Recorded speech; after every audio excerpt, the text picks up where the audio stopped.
Hello, N4H&H here. We're going to look at the FT-710 AESS again because I think we need some perspective regarding the pricing.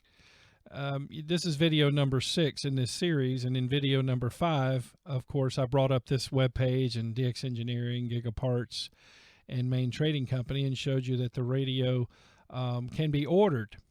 Well, so in the last day or so, I've noticed on social media and even some comments here on my channel, people think this price is too high. And I think we need a little perspective on that. In video number 5, I mentioned that in 1959, a Drake, D-R-A-K-E, for those of you who may be new to the scene and haven't heard of Drake, they were a reputable manufacturer. In 1959, a Drake transceiver was $599.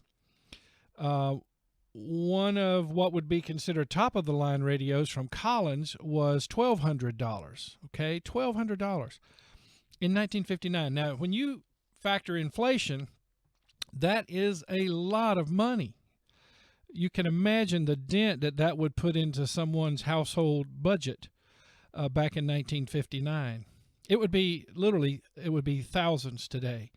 So look at this FT-710 AESS, $12.99. So for $99.95 more than that Collins transceiver in 1959, you've got latest technology, software-defined radio.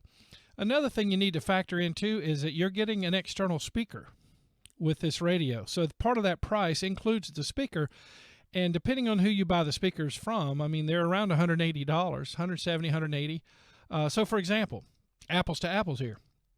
ICOM 7300, I'll use a HRO's site here for now, retails for $1399.95, sells at HRO's discount for $1249.95. Now, currently, there is a $100 rebate from ICOM. You mail that in and then wait a few weeks and you get a $100 check from ICOM. So that makes the final price $1,149.95, but you have no external speaker. Look down the list here of accessories, and there's the external speaker from ICOM, IC-SP38. I call these profile speakers, by the way, because, well, you know, when you put them up next to the radio, it almost looks like it's all part of the radio.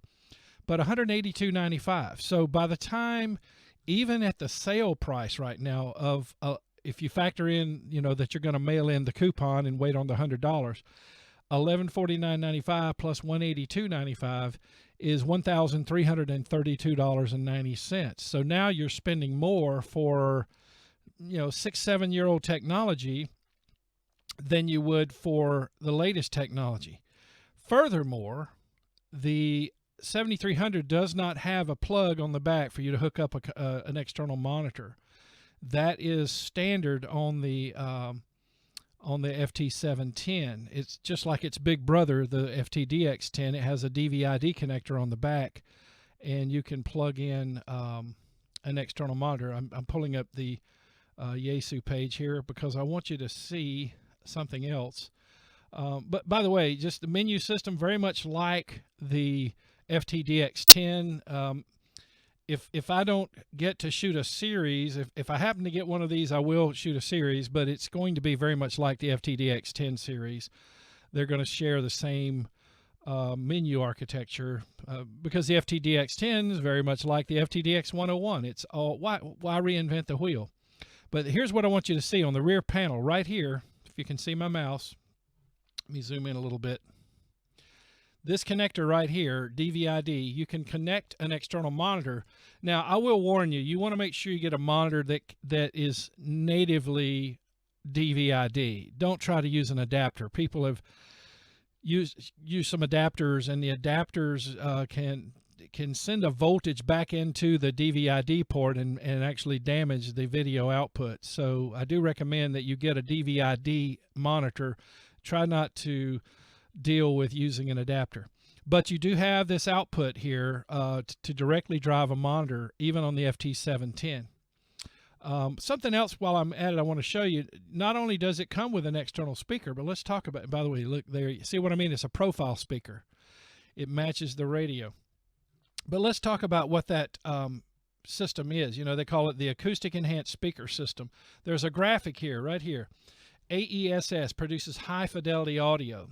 So what you're seeing here is, you know, normally the radio inside of a speaker, you don't have much of a resonance chamber inside of the radio because you got so many other parts in there. So you don't usually get a great sound out of an internal speaker. So what Yaesu has done, according to this graphic, well, let me read what it says too. The mid-low frequency enhancement speaker and the side speaker are combined to create the dramatic overall audio frequency response and high fidelity audio output. So internal speakers are will tend to be a little bit, well, one of the words I've heard is tinny, thin, not very robust. But look at this graphic. What it looks like Yaesu is doing is, think of a subwoofer, somewhat of a subwoofer type concept inside the cabinet itself to give you the fullness that you would get, like similar to what you get with a subwoofer, to handle the mid and low frequencies. And then out here is the external speaker that's going to give you the rest of the spectrum, the audio spectrum. So pretty ingenious idea, really, because let me just say, I work in the audio world too, and low frequencies are more omnidirectional. So really, you know, whatever they've got inside of here, we'll get a look one day, I'm sure, is basically filtered to just produce the mid and low frequencies, give them a little bit of depth, and then this external speaker is going to give you the rest of the mids and the highs. And so you should have a pretty full sound even compared to a normal external speaker. So you're getting that as part of this $1299.95 price. So again, if you buy an IC 7300 and you're willing to go, okay, well, you know, so many people have it, it's the greatest selling radio in history, probably true. I think, I'm quite sure it is true. But then again, the Toyota Corolla is the greatest selling car right now. And is it the very best car you can buy? No doubt Toyota is very good and very reliable. But, you know, there are people that would argue, they say, well, no, the best car is going to be a Mercedes or a BMW, you know, something like that. Well, they sell fewer Mercedes and BMWs than Toyota Corolla, than Toyota sales of Corolla. So don't get caught up in if just because it's the biggest selling, it's necessarily the best. Be a bit more shrewd in your purchase decision. Remember, what my channel is about is helping you buy once, okay? As a friend of mine says, and my son too, buy once, cry once. You know, make a good purchase decision the first time so you don't find yourself 6 months later going, that thing wasn't all it was cracked up to be. Now I got to go spend money again and get what is better. So that's what my channel's about. I don't want you to spend too much money unnecessarily, especially I don't want you to spend money twice. That's why I have no sponsor. Yaesu, ICOM, Kenwood, nobody's paying me money because if they did, I would have to be avoiding telling you the dirt, you know, the good, the bad, and the ugly is what I want to do. So nothing against ICOM. Great introductory radio, great entry-level radio, very intuitive. If all you want to do is come home in the evening after work and rag chew with your friends, that's all the radio you need. The problem now is you're looking at older technology, and by the time you buy the external speaker, just it's a profile speaker, but just a plain external speaker, $182.95, you're actually spending more than the introductory price of the FT-710. And for that matter, if you don't get this $100 coupon, if that goes away, then it's going to be $1432.90. Compared to $1299.95. So all of a sudden, this later technology is a better price. Well, let's face it, that's what's happened. The technology curve is providing us with better equipment these days for lower prices. Now, if you've not been an amateur operator very long and you don't have the perspective of age like I do, $1299.95 might seem like a lot of money. But again, if you came up in the days when a transceiver was $1,200 and it was nowhere near the radio we get these days, then you can see that that's not bad. That extra $99.95 is giving you a lot. But I just wanted you to keep it in perspective that you're not just buying a radio with an internal speaker. It necessarily is going to come with that external speaker because of how the audio system is going to work in the FT-710. Now, it is a pure SDR, and I know there are those out there who would say, well, I want the SDR. I don't want a radio that's anything but an SDR. Well, if you're familiar with Rob Sherwood's testing list, the number 1 and number 2 radios in the list are the Yaesus. Now, you may say, well, Doug, I looked at the list and I saw a Flex 6700 in the number 2 position. Read the footnotes. It was a special version sent for the test. The production models actually are, the production models are even below 15 on the list if you factor that in. He tested various different Flex radios, and none of them achieved more than 99 dB on his score. And the test that he runs, while it is only one test, is an important receiver test. It's arguably the most important receiver test. So that was a little bit of a little trickery, I'm afraid. And so the FT-DX10, which was number 3 on the list, really is number 2 with a 107 dB. The Flex 6700 that Rob tested was 108. But again, it was a special version sent to him for the test. He behind the scenes tested some production models, and they came in at 99. So now let me put that in perspective. This is a perspective video. And Rob Sherwood would tell you anything above 90 on that score is good. And if it gets into, above 100, you could start picking the radio based on looks, brand loyalty, ergonomics, just, whatever, because they're all good in the top 10. They really are.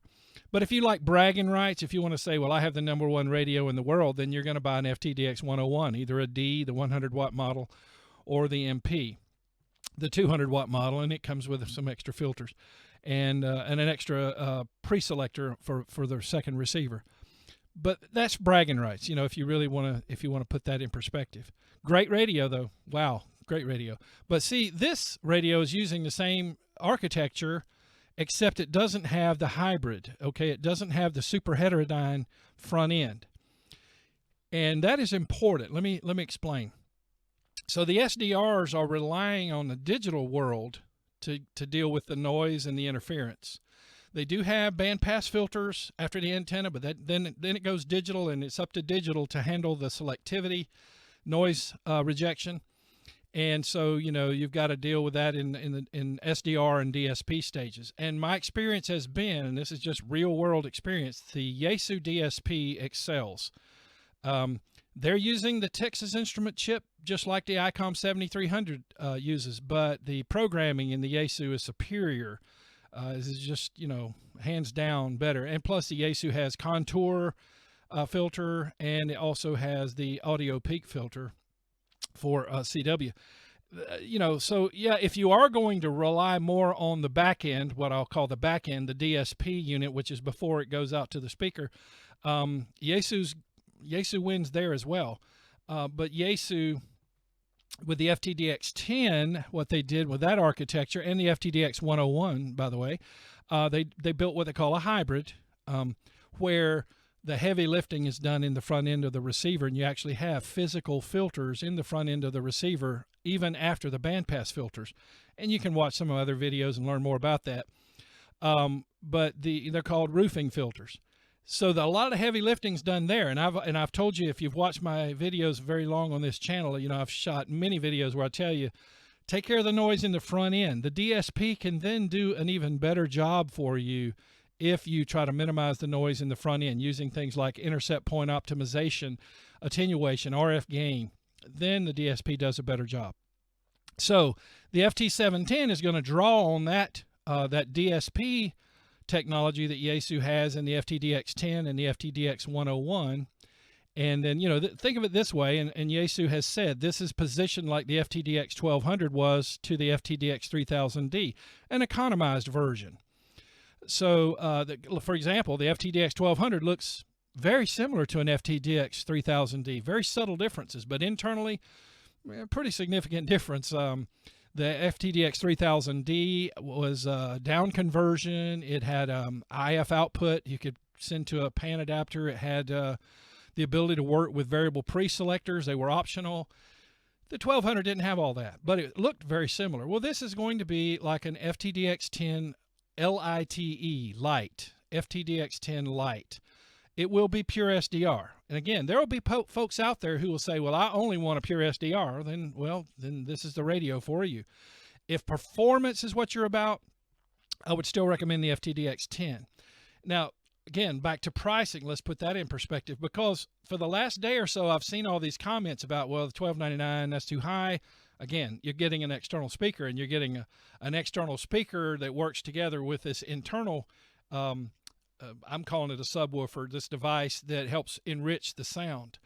But let's look over here at the ICOM 7300. By the time you buy the external speaker, again, you're going to spend $1,332.90, and that's assuming you mail in the $100 rebate. You have no external speaker. You would have an external speaker if you did that. You would not have the monitor output, and you're getting an older technology with that radio. So just wanted to make sure everybody's making an informed decision here, because I've seen so much on social media and comments on my channel too, and other forums where people are going, I still can't decide. Nothing against ICOM, but right now the new kid on the block, the FT-710, it's no doubt going to be the better technology. And I saw one lab test, an independent lab test, that would probably put this around position 12 plus or minus if Rob Sherwood were to test this radio. I understand he's retired, but if he did test it, according to what I saw in the independent lab test, this radio would make the top 15 and probably be around position 12. Not bad for a pure SDR. Most of the top radios in the top 10 of Rob Sherwood's list are super heterodyne radios, or well, in the case of the Yaesu hybrids. So something else I want to clear up. Yes, in the previous video from 2 days ago now, the video number 5 in this series, I went and tried the other manufacturers' websites, and we found that Gigaparts also had the FT-710 AESS for $1299.95, free shipping, just like HRO. But I went over to DX Engineering, and Main Trading Company had it for $12.99 even, but I don't know if they had free shipping. But I went to DX Engineering's page, and they had it for $15.96 and some change, and didn't even have a photo. I wanted to make sure you know that they have corrected that, and they now have photos and a lot of really nice. Their website's very nice. You can see that speaker very well there. But look at this. So they're also offering it for $1299.95 and free shipping. It says right here, free shipping. So they got that little snafu corrected, because $15.96 was not a good deal comparatively. Okay. All right. So hope you found the video helpful and informative. I want to thank the Patreon support team that allowed me to do this without having to have one of these companies sponsor me, which would then, would make me not be able to tell you the unvarnished truth. I'd have to cover up certain things that would be, a deal killer. So as long as I have the Patreon support team behind me, enabling me to be able to continue to put these videos out and offsetting the cost to do so, I can continue to shoot videos like this. And of course, the thrust of my channel is operating techniques. I happen to have Yaesu radios. I have ICOM as well. But the thing is, it doesn't matter what radio I'm using when I'm teaching operating techniques, although some will do a better job than others. The reason I have Yaesu radios is just because when I was in the mood to buy a radio, the best deal at the time was a Yaesu. But I went 20 years before I upgraded a base station. It was 2019 when I walked in, and I did not walk in to buy a Yaesu. I'll level with you. I walked in to buy a Kenwood. But I decided to test every radio in the store, and that turned into 8 months of walking into the store and sitting there for about 3 hours at a time and switching a bunch of switches and comparing the radios on the air. And I walked out with an FTDX 5000 MP. And yes, I did try out the FTDX 101 MP. Actually, they had a D model there for the demo, but I would have bought an MP. And I still chose the 5000 over it. Why? Well, the 5000 is a 101 dB in Rob Sherwood's chart there. And the FTDX 101 is a 110. So again, like I said before, anything in the 90s is good. Anything in the 100s is really great. In real world operating, they were neck and neck. And I liked the ergonomics, okay, the knobs and the buttons on the FTDX 5000 better. It was just laid out very well. More things were accessible via knobs and buttons. So that was kind of the deciding factor. But yeah, I guess you could say I'm very conservative about buying radios 20 years before buying a new base station. But it just so happened that the Yaesu had the better deal at the time. So I just wanted y'all to know I'm not brand loyal. Yaesu doesn't pay me anything. They don't tell me to say something or don't. In fact, quite often they don't like what I say, so I hear. And I've had some telephone calls that didn't go so well. So I'll just say that. But I'm going to tell you the truth, for example, and this is a great example. I'm going to tell you the truth, what is the best deal out there for your money, even if it's a company that I disagree with. Put that in perspective for you. And I'm able to do that because of this Patreon support team. And if you'd like to join that team, absolutely, you can do that, and you can be a part of it and help me continue this mission. You simply go to www.patreon.com/N4HNH, patreon.com/N4HNH, and you can join that team at any level. Small monthly donation, help me keep bringing these videos to you. I usually put out 1 to 2 a week, sometimes more than that if there's breaking news like this. Something I feel that's important to get out in a hurry. So feel free to join that team. Please do help out with the cause here. And also consider subscribing to the channel. If you do subscribe, be sure to click the notification bell so you'll be notified when I upload another video. Again, 1 or 2 a week usually.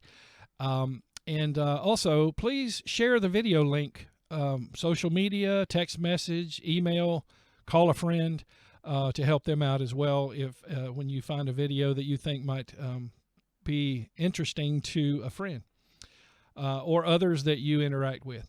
Okay, thanks again for watching the video, and 73 from N4HNH.